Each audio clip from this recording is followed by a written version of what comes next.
পড়বে, সেগুলো কাজ হতে হতে যাবে আর চাকরি হতে হতে যাবে। মানব, তৃণমূল কংগ্রেস বলছে এবং মমতা বন্দ্যোপাধ্যায়ও বলছেন যে প্রচুর কর্মসংস্থান হবে, 4 লক্ষ কোটি টাকার উপর প্রজেক্ট অলরেডি পাওয়া গিয়েছে। আমার প্রশ্ন, কর্মসংস্থানগুলো কোথায়? গত 7 বারের বিজিবিএস থেকে কি পেলাম? সম্রাটবাবু যে বলছেন ইনফোসিস হয়েছে, তোমরা মানছো? 7 বারের বিজিবিএস থেকে কি পেয়েছো? ল্যাংচা পেয়েছো, ঝালমুড়ি পেয়েছো, ল্যাংচা হবেও আবার ল্যাংচার দোকানিরা বসে না। তারপর হচ্ছে ঘুগনি পেয়েছো।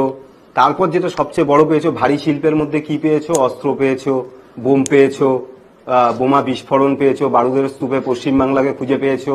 আচ্ছা, তারপরে কি হলো? শিল্পায়ন হয়েছে। শিল্পের কি উন্নয়ন হয়েছে? নন্দীগ্রামের যে ঘটনা, নন্দীগ্রামে আজকে দেখতে পাচ্ছ শুভেন্দু অধিকারী মমতা ব্যানার্জিকে গালাগালি করছে, মমতা ব্যানার্জি শিশির অধিকারীকে গালাগালি করছে, শিশির অধিকারী আবার মমতা ব্যানার্জির নামে বলছে। কি করলো? এই রাজ্যে বন্ধাত্ম তৈরি করলো শুধুমাত্র নিজের স্বার্থকে চরিতার্থ করবার জন্য।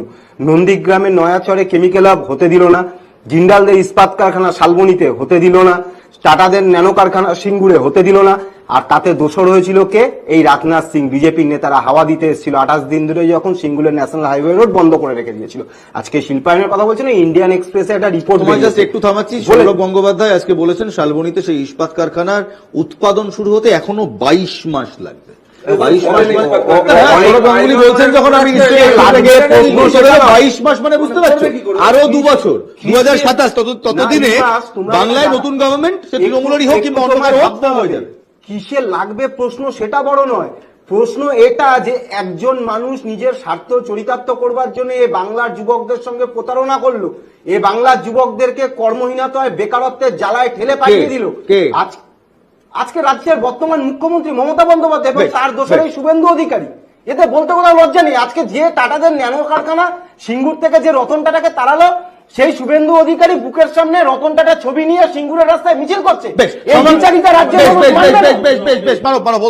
আমি আসবো আপনাদের দুজনের কাছে, কিন্তু মানবের এই শেষ লাইনটা আপনারা একটু মাথায় রাখুন। সিঙ্গুর থেকে রতন টাটাকে তাড়ালো। আমার মনে আছে বুদ্ধদেব ভট্টাচার্য বলেছিল এই সিদ্ধান্ত মমতা বন্দ্যোপাধ্যায়কে একদিন না একদিন will come back to haunt her.